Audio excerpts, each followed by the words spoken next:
الله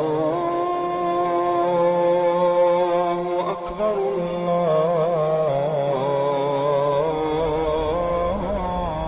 والصلاة والسلام على رسوله الكريم وعلى آله وصحبه أجمعين. اللہ کے نبی جب تشریف لائے تو اپنی محنت کی ابتدا 3 افراد سے شروع کی. ایک عورت، ایک مرد اور ایک بچہ. ابھی آپ تینوں جمع ہیں، یہ بچے بھی جمع ہیں، یہ خواتین بھی جمع ہیں، اب مرد بھی جمع ہیں. یہ 3 انسانی طبقات اگر صحیح رخ کو سوچنا شروع کریں تو اللہ اسے اپنی قدرت سے وجود عطا فرما دیتا ہے. آپ نے دعوت پیش کی. جب یہ آیت آئی یا ایھا المدثر قم فانذر وربک فکبر وثیابک فطہر والرجز فاہجر ولا تمنن تستکثر ولربک فاصبر. تو آپ نے حضرت خدیجہ سے فرمایا کہ خدیجہ انقطع یوم النوم والراحہ، میرے آرام کے دن چلے گئے. میرے اللہ نے مجھے کہا ہے اٹھو اور میرا پیغام سناؤ. تو من اتو من یستجیب، کسے سناؤں، کون میری سنے گا؟ تو اس پر حضرت خدیجہ نے عرض کی انت اول من تدعو وانا اول من استجیب. آپ سنانے میں پہل کریں، میں قبول کرنے میں پہل کرتی ہوں. یہ پہلی اینٹ رکھی گئی حضرت خدیجہ رضی اللہ تعالی عنہ کے ذریعے سے. اور یہ واحد خاتون ہیں جن کو اللہ نے سلام بھیجا. حضرت عائشہ رضی اللہ تعالیٰ عنہ کو جبریل نے سلام پیش کیا، لیکن حضرت خدیجہ رضی اللہ تعالیٰ عنہ کو اللہ تعالیٰ نے سلام پیش کیا. پھر آپ کے قریب ترین دوست تھے حضرت ابوبکر رضی اللہ تعالیٰ عنہ. تو آپ نے ان کے سامنے اس بات کو پیش کیا تو انہوں نے بغیر کسی حیل و حجت کو اسے قبول فرمایا. تو دوسری بنیاد بنے ابوبکر صدیق رضی اللہ تعالیٰ. پھر آپ نے اپنے خاندان، قومی خاندان بنو ہاشم، انہیں اکٹھا کیا اور ان کے سامنے اپنی دعوت کو پیش کیا. تو سب نے انکار کر دیا. حضرت علی رضی اللہ تعالیٰ عنہ فرماتے ہیں اس وقت میں 8 سال عمر تھی، دبلے پتلے، چھوٹا بچہ 8 سال. تو کہنے لگے، میں نے کھڑے ہو کے کہا میں آپ کا ساتھ دوں گا. تو سارے ہنس پڑے کہ یہ بچوں بڑا کیا ساتھ دے گا. تو یہاں سے دین مبارک کی بنیاد پڑی. ایک بچہ، ایک خاتون اور ایک مرد. آج جتنا بھی اسلام کا ڈھانچہ اس وقت قائم ہے یا پیچھے قائم تھا یا آئندہ قائم رہے گا، اس میں یہ 3 بنیادی پتھر ہیں جن کے ذریعے سے اللہ تعالیٰ نے گاڑی کو آگے چلایا. یہ ہماری نسل، اگلی نسل ہے. حضرت علی کا فرمان ہے اکرموا اولادکم لانہم خلقوا لزمان غیر زمانکم. اپنی اولاد کو عزت دو، یہ تمہارے زمانے کے لیے نہیں، اگلے زمانے کے لیے پیدا کیے گئے. یہ تمہارے لیے اچھی یادوں کا سبب بھی بن سکتے ہیں اور بری یادوں کا سبب بھی بن سکتے ہیں، لہذا ان کو عزت دو. پھر اللہ کے نبی نے فرمایا اکرموا اولادکم، اپنی اولاد کا اکرام کیا کرو، عزت دیا کرو. فاطمہ رضی اللہ تعالیٰ عنہ تشریف لاتی تھی تو آپ ان کے لیے کھڑے ہو جاتے تھے.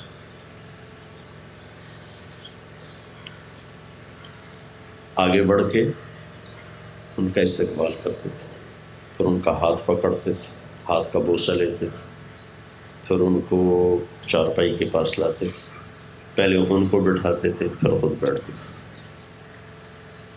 شاید ہم اپنے بچوں کے ساتھ ایسا نہ کرتے. میں اردن میں تھا تو ایک وہاں ہمارے عرب دوست تبلیغ میں وہ اور میں کمرے میں بیٹھے تھے، دو نوجوان آئے تو ان کے لیے کھڑے ہو گئے، عیونی عیونی، میری آنکھیں، میری ٹھنڈک۔ میں سمجھا یہ کسی بڑے مالدار آدمی کے بیٹے ہیں تو جن کو یہ پروٹوکول دے رہا، اتنا پروٹوکول دیا کہ میں بڑا حیران ہوا۔ تو جب وہ چلے گئے بچے تو میں نے اس سے پوچھا، شیخ سمیر کون تھے؟ اب میرے ذہن میں تھا کہ یہ کسی بڑے آدمی کے بیٹے، میں کہا یہ میرے بیٹے تھے۔ تو اپنے بیٹوں کے ساتھ ایسے کرتا ہوں؟ میں تو ہمیشہ ایسے کرتا ہوں۔ میں نے کہا میں نے آج تک ایسا نہیں کیا، حالانکہ میں نے تو اتنا پڑھا بھی ہے، اتنا پڑھایا بھی ہے، لیکن میں نے آج تک یہ نہیں کیا۔ اکرموا اولادکم، اولاد کو عزت دو، یہ میں نے آج زندگی میں پہلی دفعہ تم میں دیکھا ہے۔ یہ عزت لوٹ کے واپس آتی ہے۔ ماں باپ ہونے کی وجہ سے ایک حاکمانہ ذہن بنا ہوتا ہے، تو اس کی وجہ سے کمی بیشی ہو جاتی۔ تو میرے نبی نے بچے کے ساتھ کیا معاملہ کیا، کیا ڈیل کیا؟ پہلے اللہ کی کتاب سے دیکھتے ہیں تو اللہ نے اس کو سب سے بڑی بشارت ذکر کیا، فَبَشَّرْنَاهُ بِغُلَامٍ حَلِيمٍ، ہم نے خوشخبری سنائی۔ پھر اللہ تعالیٰ نے اپنے نیک بندوں کی صفات میں سے ایک صفت یہ ذکر کی کہ وہ یہ مجھ سے مانگتے ہیں، ربنا هب لنا من ازواجنا وذرياتنا قرۃ اعین واجعلنا للمتقین اماما۔ یہ ایسی طاقتور دعا ہے۔ عربی زبان میں دینے کے 3 لفظ ہیں، آتا، آتا، وہابا، 3 لفظ۔ آتا کا مطلب ہے دینا، لیکن اس میں واپس لینے کا بھی احتمال ہوتا ہے۔ آتا کا مطلب ہوتا ہے دے دینا، واپس نہیں لینا۔ اِنَّا أَعْطَيْنَاكَ الْكَوْثَرَ، ہم نے آپ کو جنت کی چابی دے دی، اب واپس نہیں لیں گے۔ تُؤْتِي الْمُلْكَ مَن تَشَاءُ، ہم جس کو چاہتے ہیں بادشاہی دیتے ہیں، لیکن واپس بھی لے سکتے ہیں۔ وَتَنزِعُ الْمُلْكَ مِمَّن تَشَاءُ، اس کے ساتھ ہی لگا ہوا۔ آتا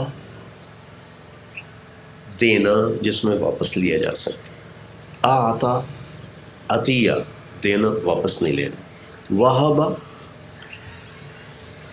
وہ چیز دینا جس کا لینے والوں کو خواب و خیال بھی نہ ہو، وہ دینا۔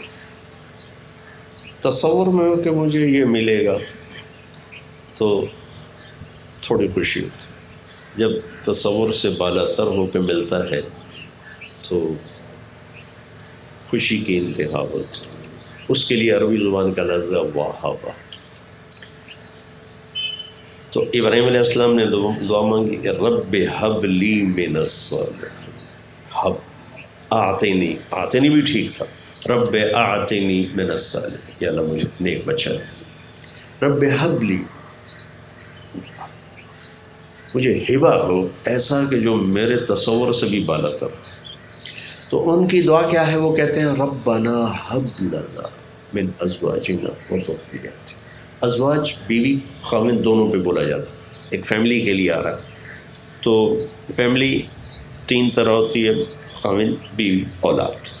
تو 3 ازواج کے لفظ نے دونوں کو لے لیا، خاوند کو بھی بیوی کو، اور ذریاتنا نے صرف اپنی بچوں کو نہیں لیا، باقی پوتے، پوتیاں، نواسے، نواسیاں، ان سے اگلی نسل کو، ذریہ آنے والی ساری نسل کو کہتے ہیں۔ تو اللہ تعالیٰ نے اپنے نیک بندوں کی خوبیوں میں سے ایک خوبی یہ بیان کی ہے کہ وہ مجھ سے یہ کہتے ہیں کہ ہمیں ایسی اولاد اور ایسی بیوی دے، ایسا خاوند دے جو ہمارے تصور سے بھی بالا تر ہو۔ وہ کیا ہو؟ وہ قرۃ اعین، آنکھوں کی ٹھنڈک ہو۔ آنکھوں کی ٹھنڈک اردو کا محاورہ نہیں ہے، یہ عربی کا محاورہ ہے، ہم نے وہاں سے لیا ہے۔ لہٰذا ہم اس لفظ کی طاقت کو نہیں سمجھ سکتے جب تک کہ ہم عرب کا جغرافیہ اور عرب کی معاشرت نہ جانتے ہوں۔ میں تھوڑی وہ آپ کو بتانا چاہتا ہوں تاکہ آپ کو آنکھوں کی ٹھنڈک کی طاقت کا اندازہ ہو سکے۔ عرب صحرائی ملک ہے، اور صحرا میں طوفان اٹھتے ہیں ریت، مسافر ہوتا ہے تو ریت اس کی آنکھوں میں پڑتی ہے، وہ آنکھیں بند نہیں کر سکتا ہے. اونٹ تو اپنی آنکھیں بند کر لیتا ہے، اللہ تعالیٰ نے اس کو ڈبل یہ دی ہیں پلکیں، تو اس میں ایسے بند کرتا ہے تو ریت کا ایک ذرہ اندر نہیں جاتا. لیکن جو اس کو ڈرائیو کر رہا ہے وہ تو آنکھیں نہیں بند کر سکتا، پھر راستہ کیسے ڈھونڈے؟ تو وہ یوں کرتا ہے یوں کیسے، تو اس کی آنکھوں میں وہ گرم ریت جا رہی ہے، اس کی آنکھیں جل رہی. اس کو دائیں بائیں کوئی غار نظر آ جاتا، کوئی اونٹ نظر آ جاتا، تو وہ بھاگ کے وہاں جاتا ہے، اپنی سواری کو بٹھاتا ہے، اپنی مشکیزے میں سے پانی نکالتا ہے، آنکھوں میں ڈالتا ہے، تو شکر ہے آنکھیں ٹھنڈی ہو گئی. یہاں سے یہ محاورہ بنا قرۃ اعین، آنکھیں ٹھنڈی ہونا. چونکہ ہم تو ریت کے طوفان دیکھتے نہیں، اور مٹی کا طوفان ہوتا ہے تھوڑی دیر کو چلا جاتا ہے، وہاں تو گھنٹوں ریت کے طوفان ہوتے ہیں. تو ایک آدمی آگ میں سے نکل کے، اور مجھے اس کا تھوڑا سا اندازہ ایسے ہی بچپن تھا چھوٹا، تو وہ انگیٹھیاں ہوتی تھیں بڑی بڑی، اس میں آگ جلائی جاتی تھی، تو اس کے اوپر چیزیں پڑی تھیں. میں اتنا چھوٹا تھا کہ میں پوری طرح اس کو دیکھ بھی نہیں سکتا تھا، تو میں نے پنجے اوپر کیے اور پتہ نہیں کیا چیز میں لے رہا تھا، میں نے سے ہاتھ مارا ایک ڈبے کو، وہ ڈبے میں سرخ مرچیں تھیں، وہ ساری میری آنکھوں میں آ گئی، میری آنکھیں بھر گئی سرخ مرچوں سے. تو ساری رات میری چیختے گزر کہ آنکھ ٹھنڈی نہیں ہو رہی. تو قرۃ اعین، ایسی اولاد دے، ایسی فیملی دے جن کو دیکھ کے آنکھیں ٹھنڈی ہو جائیں. باہر سارے گرم طوفان ہیں اور گھر میں آتا ہوں تو آنکھیں ٹھنڈی ہو جاتی. دوسرا مطلب ہے قرہ، قرار سے ٹک جانا.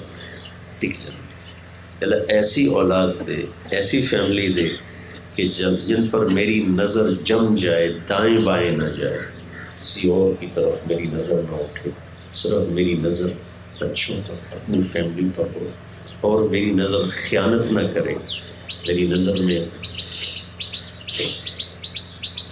دغا نہ آئے، غدر نہ آئے، میری نظر اپنی فیملی پر، بچوں پر جم جائے. تو اللہ نے کتنے اہتمام سے ہمیں یہ دعا سکھائی کہ یہ مانگا کرو، یہ میرے نیک بندے مجھ سے مانگتے ہیں.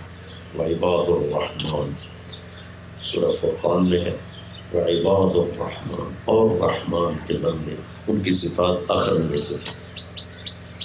پھر اللہ کے محبوب صلی اللہ تعالی وسلم کا اہتمام کیا تھا؟ آپ نے ارشاد فرمایا کہ جب بچہ پیدا ہو اس کا نام اچھا رکھو، اور آپ بچوں کے نام تبدیل کر دیتی تھی. اور اتنا آپ اس میں احتیاط فرماتے تھے، آپ نے کہا کوئی اپنے بچے کا نام یسار نہ رکھے، افلح نہ رکھے، نجیب نہ رکھے. یسار کہتے ہیں آسانی کو، افلح کامیابی کو، نجیب کامیابی کو. کس لیے کہ ایک شخص باہر سے آ کے پوچھتا ہے بھائی یسار صاحب ہیں تو وہ گھر میں موجود نہیں، تو گھر والے کہتے ہیں نہیں ہے، تو آسانی گھر میں نہیں ہے. اس سے بھی بچنے کے لیے آپ نے فرمایا یسار نام نہ رکھو. سمجھ گئے میرے کو کہ اتنی سی جس میں خدشہ ہو کہ بھائی کامیابی کا مطلب ہے تو وہ گھر میں نہیں ہے. جی وہ نہیں ہے تو کامیابی گھر میں نہیں ہے، اس سے بھی آپ نے بچایا. اور غلط ناموں سے وہ تبدیل فرمایا. یہ آج کل کے ماں باپ ایسے الٹے سیدھے نام رکھتے ہیں کہ وہ بس نیٹ میں پڑھا تھا، اور پتہ نہیں اخبار میں پڑھا تھا، کیا پڑھا تھا. اور ہمارے پٹھان تو ماشاء اللہ بادام خان، اخروٹ خان، طوطا خان، پتہ نہیں کیا کیا رکھتے تھے. تو آپ نے فرمایا کہ من یحلب الشاۃ، یہ بکری کا دودھ کون نکالے؟ ایک شخص کھڑے ہو گیا جی میں نکالتا. تو اس نے کہا تھا جہاں بھی لیا. آپ نے کہا مسمک، نام کیا ہے تیرا؟ کہا جی مرہ. مرہ کہتے ہیں کڑوے کو، کبھی تو بھائی. دوسرا کھڑا ہو کہ میں جاؤں، کہ مسلو تیرا نام کیا ہے؟ کہا جی جمرا چنگاری، کبھی تو بھی بیٹھ۔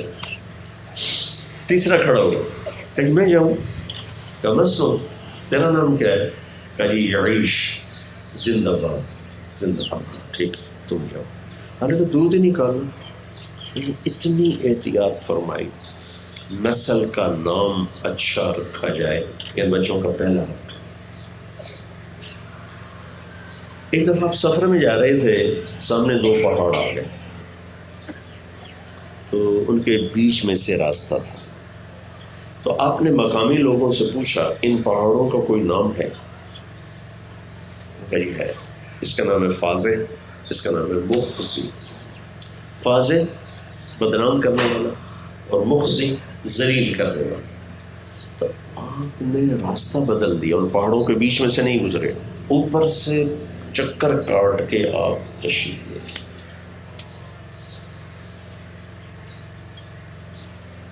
ایک شخص ہے، بچہ تھا ان کے ساتھ، اس کا نام کیا ہے؟ بھائی صاحب کہتے ہیں وہ جانور جو ایسے کھل جائے اور پاگلوں کی طرح پھر رہا۔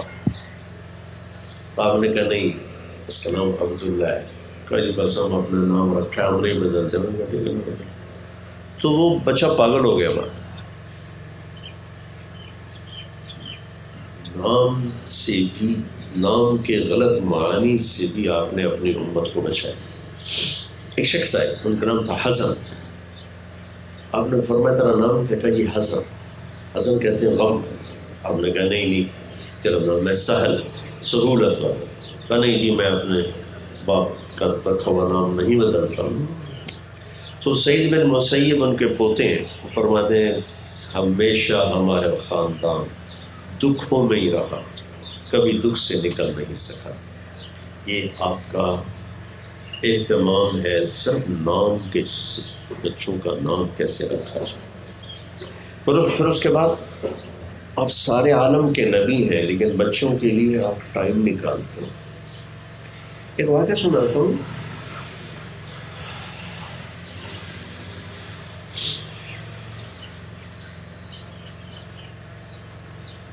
ایک عورت آئی کہ یا رسول اللہ مجھ سے گناہ ہو گیا، آپ میرے اوپر حد قائم کریں۔ تو آپ فرماتے جاؤ حد قائم کر دو اس کے اوپر۔ ہمیں کہا نہیں تیرے پیٹ میں بچہ ہے، جب تک یہ پیدا نہیں ہوگا ہم حد قائم نہیں کریں گے۔ ایک ناجائز نسل کے لیے بھی اتنی احتیاط اور اہتمام۔ جب وہ بچہ پیدا ہو گیا، پھر آئی یا رسول اللہ پیدا ہو گیا، اب مجھے میرے گناہ سے پاک فرمائے۔ تو آپ نے فرمایا نہیں، جب تک یہ دودھ پیتا ہے ہم تینوں پر ہاتھ قائم نہیں کریں گے، اس کو جو دودھ پلاؤ، جب یہ روٹی کھانے لگے پھر دیکھو۔ 2 سال کے بعد وہ خاتون تشریف لائی، وہ بچے کے ہاتھ میں روٹی تھی، وہ کھا رہا تھا، اور اس کو لے کر مسجد میں یا رسول اللہ یہ روٹی کھا رہا ہے، اب مجھے پاک کر۔ تو وہ ناجائز بچہ تھا، آپ نے کیا کہا؟ کون اس بچے کا گارڈین بنتا ہے؟ میں جنت میں اس کو اپنے ساتھی ہونے کی بشارت دیتا ہوں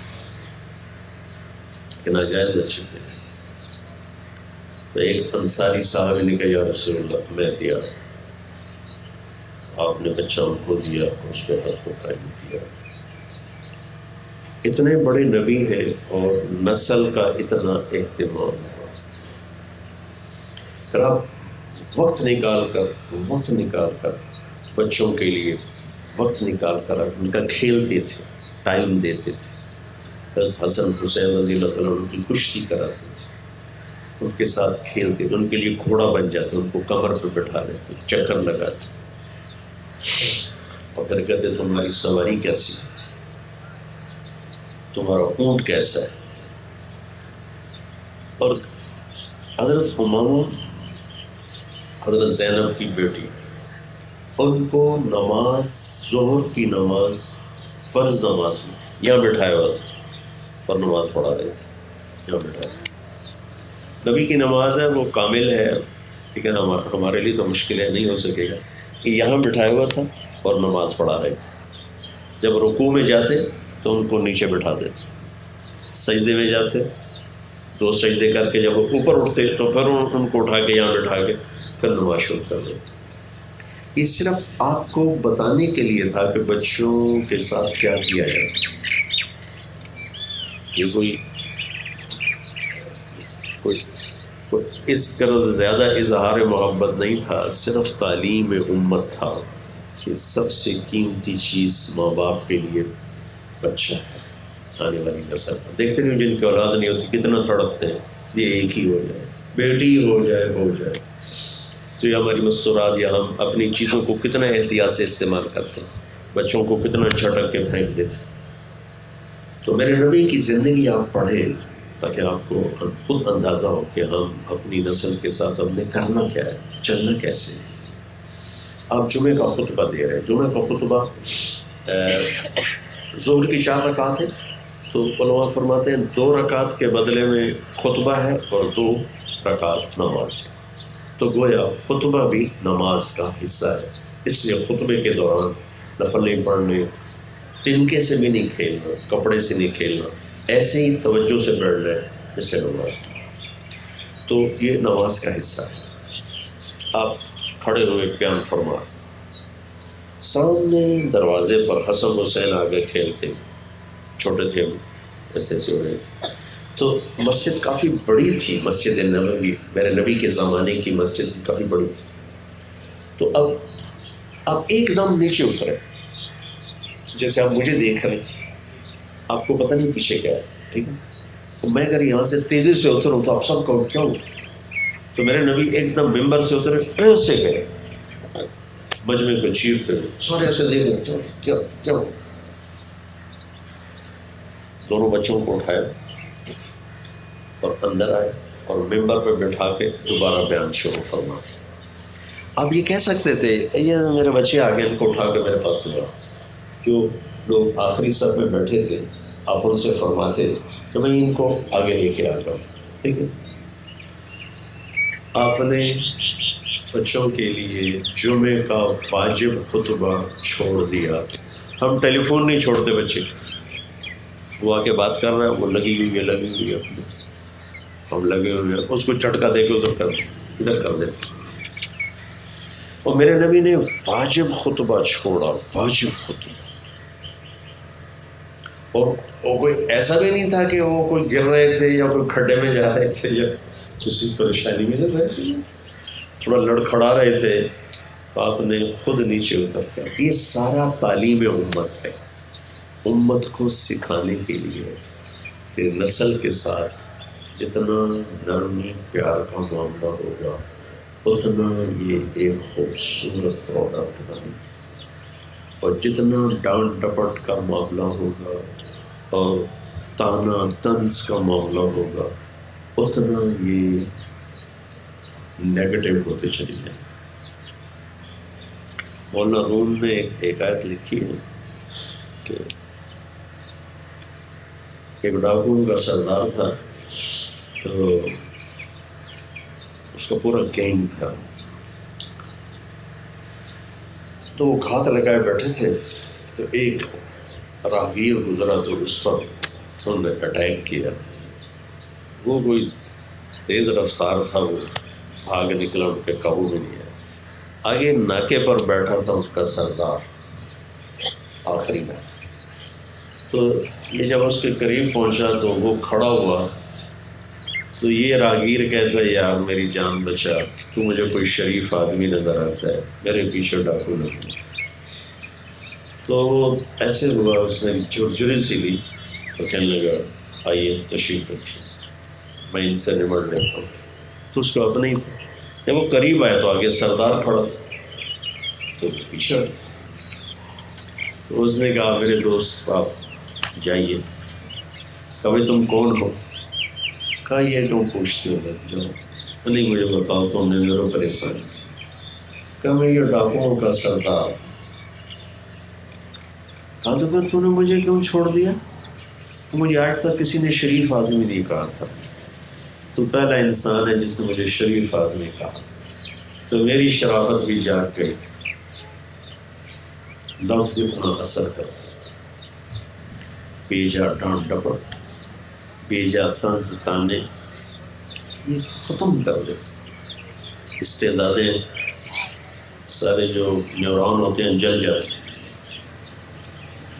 تو یہ پھول سے نازک دولت ہے، پھول کو سونگا جاتا ہے، ہاتھ لگائیں تو اس کی پتی مرجھا جاتی ہے۔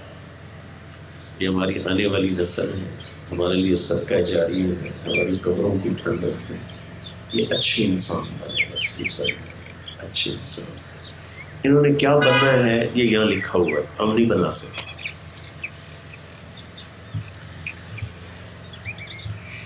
ہندوستان پہ 2 عورتوں نے راج کیا ہے، ایک رضیہ سلطانہ، اس کا وہ تو ناکام ہو گئی، وہ قتل ہو گئی، اور ایک نور جہاں۔ نور جہاں نے ٹھیک راج کیا اپنے خامد کی زندگی میں، جہانگیر کی زندگی میں۔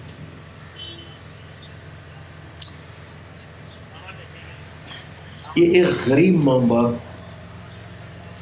غریب جوڑا، بھوک فاقے کا مارا ہوا، سفر میں تھا، نور جہاں پیدا ہو گئی۔ تو ماں باپ دونوں نے کہا اپنا بوجھ نہیں اٹھایا جاتا، اس کا بوجھ کہاں سے اٹھائیں گے، یہیں چھوڑ دو، مقدر میں ہے تو بچ جائے گی ورنہ مر جائے گی۔ ماں بھی اتنی اپنے فقر سے تنگ تھی کہ انہوں نے اس کو وہیں چھوڑ دیا، کپڑے میں لپیٹ کے ایک جھاڑی کے ساتھ۔ شام کو ایک قافلہ وہاں اترا،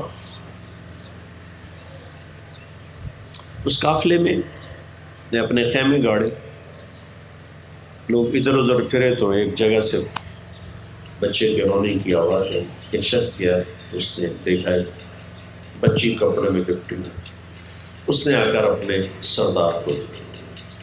یہ مغل دربار کے سردار تھے، شاہ جہاں کے دربار، اس کے ہمایوں کے دربار۔ تو انہوں نے کہا جی حضور یہ بچی پڑی ہے۔ اس نے کہا یار میرے اولاد نہیں، میری گود میں ڈالتا۔ اس نے گود لے لی، اس کو ہندوستان لائے، تو جوان ہوئی تو علی قلی خان ایک سردار تھا، ان سے ان کی شادی کی، بہار بنگال کے گورنر تھے۔ ایک لڑائی میں وہ شہید ہو گئے، تو ان کے خاندان کو بلوا لیا گیا، اکبر نے اپنے دلی میں بلوا لیا، آگرہ میں اس کی پرورش کے لیے۔ وہاں جہانگیر کو نور جہاں پسند آ گئی، اس نے شادی کر لی اور وہ ملکہ نور جہاں بن گئی۔ ماں باپ نے چھوڑا تھا کہ ہم بھوکے اس کی روٹی نہیں برداشت کریں گے، اور اللہ نے اس کے لیے ہند کی ملکہ کا مقدر بنایا ہوا تھا۔ ان بچوں کے ماتھوں پہ لکھا ہوا ہے جو انہوں نے بننا ہے، اس سے آپ پریشان ہونا چھوڑ دیں، یہ کہاں سے کھائیں گے۔ یہ نیو خان تھی نا، نیو خان بہت چلی ہے، 40-50 سال چلی۔ میر عبداللہ خان روپڑی، میں اس سے ملا، کہنے کہ میرے باپ ڈی ایس پی تھی اور ہمارا 11 کنال رقبہ، 11 کنال، وہ بھی میاں والی میں بنجر، اور میرا باپ بہت دیانتدار تھا، 1 روپیہ رشوت نہیں دیتا۔ اور میں اسلامیہ گورنمنٹ کالج میں جہاں پڑھتا رہا، اس کے ساتھ اسلامیہ کالج تھا قریب، تو اسلامیہ کالج میں 13ویں جماعت چھوڑ کے واپس میاں والی چلا گیا پڑھنے سے۔ کب میرا باپ بیٹھ کے روتا تھا فزیکلی کہ تو روٹی کہاں سے کھائے، میری تو پینشن ہے تے روٹی پک جاتی ہے، میں مر گیا تو تو روٹی کتوں کھاؤں گی۔ وہ اربوں پتی آدمی بن، نیو خان نے 40 سال پنجاب کی سڑکوں پہ راج کیا۔ لہذا اس سے ہم پریشان نہ ہوں، روٹی کہاں سے کھائیں گے، ان کا بنے گا کیا، یہ ہمارا نہیں کام، یہ اوپر والے کا کام۔ ایک مچھیرا تھا، اس کا نام تھا ابو شجاع، دریا کے کنارے مچھلیاں پکڑ رہا تھا، اس کے 3 بیٹے بھی ساتھ، ایک کاہن گزرا، نجومی یہ کہہ لے آج کی زبان، کہنے لگے یار میری گل تو سن، میں خواب ویکھیا کی ویکھیا کہ میں نے پیشاب کیا، اس میں سے آگ کے 3 شعلے اوپر چلے، اوپر جا کر چھوٹے چھوٹے شعلوں میں تبدیل ہو گئے۔ وہ کہنے لگا اے کون ہے؟ کہ میرے پتر نے کہ اترے ہی بادشاہ بنا گیا۔ تو اس نے جوتا نکالا، اس کی پٹائی شروع کر دی اور اپنے بیٹوں سے بھی کہا مارو سلو دے پٹھے نو، ساری غربت کا مذاق اڑائی جا رہا ہے۔ چاروں نے چنگی طرح دھو کے کٹیا۔ تو پھر ان کا ابا کہنے لگا یار انہوں بڑا مار ہے، ایک مچھی دے چھڑو، انہوں ایک مچھی دے چھڑو، ایک مچھی دے چھڑو، اور میں نے کٹی تو جانے ہو تو ویکھ لوے جو ہونا ہو جڑا میں دسیا۔ 20 سال بعد یہ تینوں بادشاہ تھے۔ اسلامی سلطنت کے بنو عباس کی سلطنت پر حکمرانی کی 334 ہجری سے لے کر 446 ہجری تک، وہ 110 سال کے قریب، 112 سال اس مچھیرے کی اولاد نے حکومت کی۔ معز الدولہ، عماد الدولہ، رکن الدولہ، یہ 3 انہوں نے اپنے ٹائٹل نام بنائے۔ پہلے تو یہ نام نہیں تھے، لیکن حکومت ملنے کے بعد انہوں نے اپنے یہ 3 نام بنائے۔ تو انہوں نے ایران، خراسان، بغداد، اس سارے اسلامی سلطنت پہ قبضہ کیا، بڑی طاقت اور حکومت قائم کی۔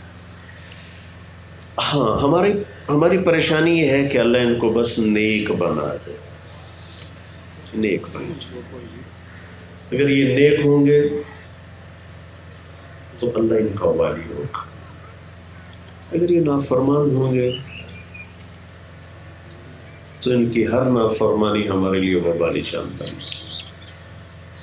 عمر بن عبدالعزیز کا انتقال ہونے لگا، اسلامی خلیفہ ہے بنو امیہ، تو بڑی دیانتداری سے حکومت کی۔ تو ان کے 12 بچے تھے، تو ان کے صالح ہیں مسلمہ بن عبد الملک۔ وہ کہنے لگے بھائی جان آپ تو جا رہے ہیں، بچوں کے لیے کیا چھوڑا ہے؟ جو بچوں کے لیے چھوڑا تھا وہ 2 روپے بنتے تھے۔ تو وہ فرمانے لگے میرے بھائی حرام میں نے کھلایا نہیں اور حلال میرے پاس تھا،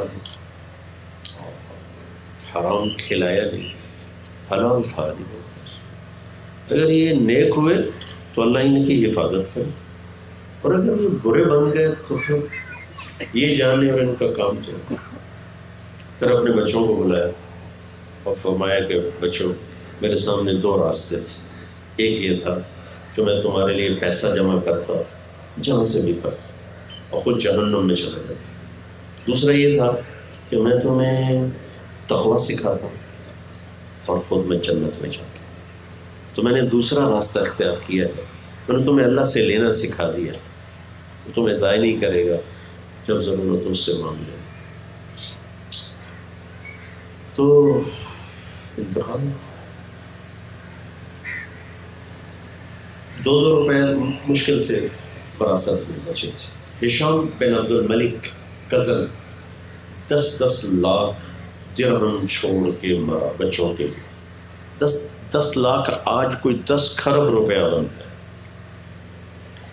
چند سال کے بعد ہشام کے بچے مسجد کی سیڑھیوں پر بیٹھ کے بھیک مانگتے تھے، اور عمر بن عبدالعزیز کے بچے ایک مجلس میں 100 گھوڑے اللہ کے نام پہ صدقہ کر دیتے تھے۔ 100 گھوڑے کا مطلب 100 پراٹھوں دے دیتے۔ آپ کی ماؤں کی والدین کی ایک فکر ہو یا اللہ یہ نیک بنے، نیک بنے بس۔ اگر ہم یہاں فوکس، میں بیٹھا تھا، میرے استاد صاحب تھے مولانا سید خان صاحب رحمۃ اللہ، تو ایک شخص آیا اپنے بچے کو لے کر، حضرت دعا فرمائے اللہ میرے بچے کو عالم بنائے۔ تو میرے استاد صاحب نے فرمایا اللہ آپ کے بچے کو نیک بنائے۔ مجھے خیال آیا کہ اس نے دعا عالم کے لیے کہا دعا، اور یہ کہہ رہے ہیں نیک بنائے۔ تو پھر استاد صاحب نے خود ہی کہنا شروع فرمایا کہ دیکھو میرے دوست، اللہ نے ہمیں قرآن میں جو دعا سکھلائی ہے وہ ہے رب ہب لی من الصالحین، یا اللہ نیک بچہ دے۔ نیک ہوگا تو عالم بھی بنے، ڈاکٹر بنے، تاجر بنے، جو بھی بنے گا نیک ہے تو بس معاملہ صاف۔ نیک نہیں ہے تو پھر عالم بن کے اور فساد پیدا کر۔ تو اللہ ان کو نیک بنائے، اس کی یہ کوشش. اللہ کے نبی کے تعارف کے بغیر اور ان سے جذباتی وابستگی کے بغیر کوئی نیکی میں نہ جم سکتا ہے نہ بڑھ سکتا. یہ وہ دولت ہے جس کے بغیر یہ سفر طے نہیں ہو سکتا. اس میں ہم سب نے مل کر اس سفر کو طے کر. تربیت کا جو لفظ ہے نا، یہ ہے ربوہ سے، ربوہ کس چیز کا؟ آہستہ آہستہ آہستہ بڑھتے بڑھتے بڑھتے بڑھتے بڑھتے بڑھتے اتنا اوپر چلے جانا کہ وہ دور سے نظر آنے لگے. اور تربیت کہتے ہیں ہر موقع پر اور ہر مرحلے پر اس موقع اور اس مرحلے کی ضرورت کو مہیا کرنا، یہ تربیت ہے. ہمارے یہاں تربیت ہے ڈنڈے مارو، ڈانٹ ڈپٹ کرو، پکڑ کے بٹھا دو، کمرے میں بند کر دو، یہ تربیت. تو اس میں بھی اپنے نبی کی سیرت آپ پڑھیں کہ آپ نے بچوں کے ساتھ کیا سلوک کیا. 10 سال حضرت انس آپ کی خدمت میں رہے، 10 سال، اور 10 سال میں ایک نصیحت فرمائی. 10 سال میں ایک نصیحت، کتنی عجیب بات. 10 سال میں محبت دی، پیار دیا، اپنی صحبت دی، ٹائم دیا، تو وہ رضی اللہ عنہ پر. اور حسن حسین، 7 سال کے حسن تھے، 6 سال کے حسین تھے جب آپ کا انتقال ہوا. 7 سال کا بچہ باشعور ہوتا. آپ نے دونوں بچوں کو زندگی میں ایک نصیحت نہیں فرمائی، صرف ٹائم دیا، پیار دیا، ٹائم دیا، پیار دیا. آپ روزانہ کچھ ٹائم ایسا مقرر فرمائیں جس میں موبائل بند ہو، ٹی وی بند ہو، لیپ ٹاپ بند ہو، ساری چیزیں بند ہو، صرف آپ ہوں، آپ کے بچے ہوں، اور آپ ان کے ساتھ بیٹھیں. چاہے آپ جن بھوتوں کی باتیں کریں، صحبت چاہیے، نہ کہ کوئی نصیحت چاہیے، صحبت چاہیے. اللہ کے نبی بچوں کو ٹائم دیتے تھے، بیٹھتے تھے ساتھ، تو صفات اس سے منتقل ہوتی. اور جب روب چھا جاتا ہے اور خوف پیدا ہو جاتا ہے تو پھر وہ دروازہ بند ہو جاتا ہے. ماں کا اتنا خوف چھا جائے یا باپ کا اتنا خوف چھا جائے تو وہ ایک خلیج حائل ہو جاتا ہے پیچھے. یہ نیک بنے، یہ ایک لمبا سفر ہے، بنائے گا اللہ، ہم نہیں بنا سکتے. ہم نے کوشش کریں، صبر آزما ہے. اس میں اپنا ڈانٹ ڈپٹ بہت آسان ہے، 2-4 تھاپڑ مارے، چلو وہ بچہ رو رہا کے بیٹھ گیا. ارے کوئی میں 8-9 سال کی عمر میں سگریٹ پینے شروع کر دی، دیہاتی ماحول تھا، کھلا ڈولا، کوئی تو میری ماں کو، ماسی کو پتہ چل، تو اب میری ماں نے مجھے پکڑا، میرا کھایا، منہ کھولا ایسے، اور میری ماسی نے چمٹا اٹھایا اور اس میں انگارہ ڈالا. اب میں آج تک وہ منظر نہیں بھول سکتا. میری ماں میں نے یہی کیا، ماسی تو انگارہ، پاؤں تیرے منہ، پاؤں تیرے منہ، او میں نہیں پیندا، میں نہیں پیندا، معافی دو، میں نہیں پیندا. میں اتنا قریب کر دیا تھا کہ یہاں میری یہ جگہ پر اس کی تپش پہنچ رہی تھی. وہ میں نہیں پیندا. اگلے دن میں ایک کونے میں جا کے پھر پی رہا تھا، تو میرے چھوٹے بھائی نے دیکھ لیا. وہ ہوگا وہ کوئی 5 سال کا. میں کہہ لے یہ جا کے میری شکایت لا دے. میں نے کہا طاہر ایک سگریٹ تم ہی پی لا. میں نے ایک اس کو بھی پلا دیا تاکہ میری شکایت نہ رکھے. موقع پہ ٹھیا کر دینا آسان ہوتا ہے، اور صبر کے ساتھ وقت گزارنا بڑا مشکل ہوتا ہے. یہ ماؤں کو اللہ نے کیوں فارغ کیا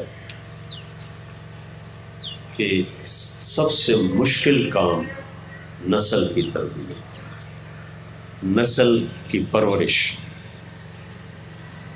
لہذا ساری چیزوں سے فارغ کیا ہے اولاد کے لیے.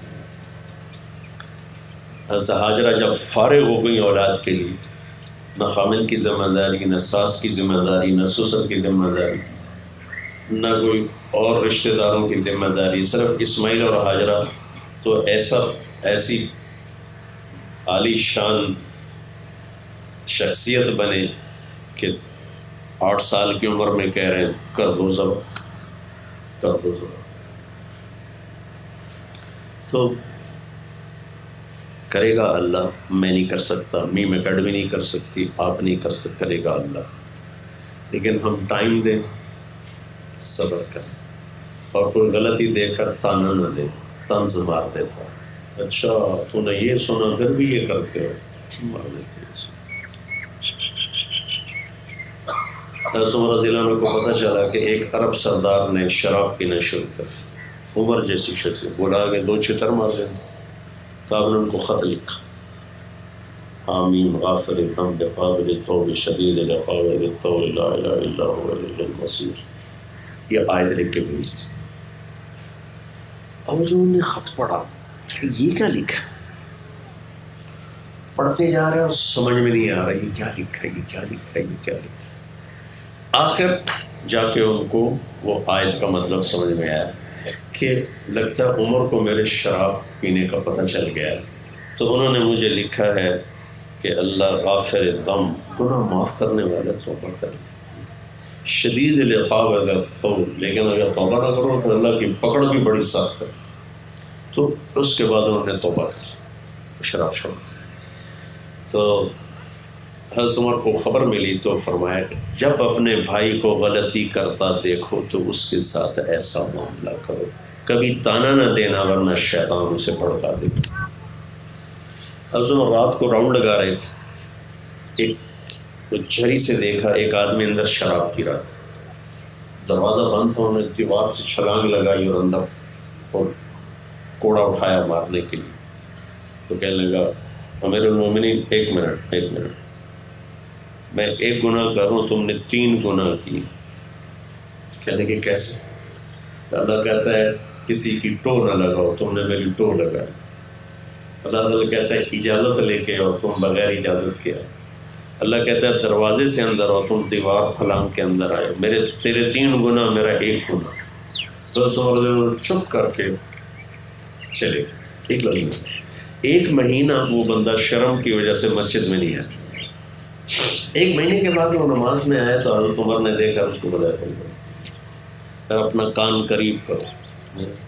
تو آپ نے کہا میں نے تیری بات کسی کو نہیں بتائی. وہ کہنے لگا آپ اپنا کان میرے قریب کرو. تو اس عمر نے ایسے کیا کہ اس کے بعد سے میں نے بھی آج تک نہیں پی. یہ چاہتے ہیں ماں باپ سے کہ اپنی زبان میں شیرینی ڈال لیں، طنز، تانے، شدت، سختی، پکڑ. تنبیہ ضروری ہے. تنبیہ کا مطلب ہوتا ہے بڑے خوبصورت انداز میں اس کی کمی کو بتانا. شرمندہ کرنے کا نام تنبیہ نہیں ہے. تو اس لیے اللہ تعالیٰ سے دعا کریں کہ اللہ ہمارے اس سفر کو قبول فرمائے. یہ بچے ہمارے لیے سرمایہ ہیں، ذخیرہ آخرت ہیں. اللہ تعالیٰ انہیں ہمارے لیے بہت بڑی کامیابی کا ذریعہ بنائے. یہ نیک ہوں گے تو سب کچھ ہوں گے. آگے کس کے نصیب میں تھے. میرے ماں باپ سے مجھے ڈاکٹر بنانا چاہتے تھے.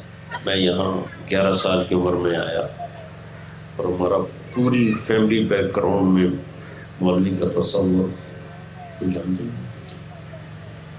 یہ ہمارا بچہ جہاں سے اس کا کزن عدنان میرا داماد ہے، یہ ہمارا ان کا فیملی بیک گراؤنڈ ایک جیسا. ان کے خاندان میں بھی اس داڑھی کا کوئی تصور نہیں ہے. عدنان عالم بنا ہے، کوئی عالم کا تصور نہیں ہے. لیکن یہ اوپر کاتب تقدیر کے فیصلے ہوتے ہیں. تو اللہ ہماری اس نسل کو نیک بنا دے، تو ہماری آنکھوں کی ٹھنڈک بنا دے. پھر آگے ان کا نصیب ہے یہ کیا بنتے ہیں. بادشاہوں کے گھر فقیر پیدا ہوتے ہیں، فقیروں کے گھر بادشاہ پیدا ہوتے ہیں. یہ تو اللہ کا نظام ہے. پیسے جوڑنے کا چکر اور جائیداد بنانے کی فکر نہ کرے. یہ اچھے انسان بنے، یہ ایک لمبا سفر ہے. اللہ اپنی قدرت سے اس میں برکت ڈال دے، اسی کا اچھا کر دے تو ہماری خوش قسمتی ہوگی. اور ہمارے ذمہ محنت ہے، کوشش ہے، دعا ہے. اللہ تعالیٰ ہم کو عمل کی توفیق بخشے. اللهم الحمد كما أنت أهله وصل على محمد كما أنت أهله وفعل بنا ما أنت أهله إنك أهل التقوى وأهل المغفرة. ربنا آتنا في الدنيا حسنة وفي الآخرة حسنة وقنا عذاب النار. ربنا تقبل منا إنك أنت السميع العليم وتب علينا إنك أنت التواب الرحيم. یا اللہ نہ ہمارے دل ہمارے قبضے میں ہے، نہ ہمارے بچوں کے دل ہمارے قبضے میں ہے. چھوٹا ہو یا بڑا ہو، بچی ہو یا بچہ ہو، مرد ہو یا عورت ہو، دل تو تیرے قبضے میں ہے. یا اللہ جب تو ہدایت کا نور ڈالتا ہے تو کوئی گمراہ نہیں کر سکتا، جب تو صرف فرما دیتا ہے تو کوئی ہدایت نہیں دے سکتا. یہ ہم نے چھوٹا سا خیمہ لگایا ہے تو اسے بہت بڑا ہدایت کا ماہر بنا دے، ہدایت کا قلعہ بنا دے. اور یا اللہ یہ جو سفر شروع کیا ہے تیری رضا، تیری محبت، تیرے حبیب کی رضا، ان کی محبت میں شروع کیا ہے. یا اللہ کوئی لالچ سامنے نہیں، کوئی مال کا جمع کرنا سامنے نہیں. ایک نسل تیرے اور تیرے حبیب کی خوبصورت زندگی اختیار کر لے، اس کے لیے یہ سب قدم اٹھایا. یا اللہ ہماری محنت کو قبول فرما، ہمارے ان بچوں کو تو اپنا بنا لے، ہمیں بھی اپنا بنا لے. یا اللہ ہم قیامت کے دن تیرے محبوب کی آنکھوں کی ٹھنڈک بن کے اٹھا جائیں. یا اللہ ہمیں اس کی توفیق عطا فرما دے. یا اللہ جو اس کے راستے میں رکاوٹیں ہیں اپنے فضل سے دور فرمائے. قدم قدم پر ہماری رہنمائی فرما، رہبری فرما، اور اپنے حبیب کی زندگی کو بچوں کے سینے اور دل میں اتارنے کا ہمیں ذریعہ بنا. بڑوں کے اندر بھی اور چھوٹوں کے اندر بھی اللہ اپنے محبوب کی پاکیزہ زندگی اندر اتارنے کا ہمیں ذریعہ بنا. اس میں جو ہم سے کمی ہو، کوتاہی ہو، جان بوجھ کے ہو یا خطا سے ہو، اپنے حبیب کے صدقے میں معاف فرما. یا اللہ ہمارے اس چھوٹی سے ہمارے اس بیج کو تو ایک تناور درخت بنا دے، سایہ دار، پھلدار، پھولدار، مہکنے والا سب، اور سارے عالم کی ہدایت کا ذریعے کے طور پر اسے قبول فرما دے. وصلی اللہ تعالی نبی الکریم.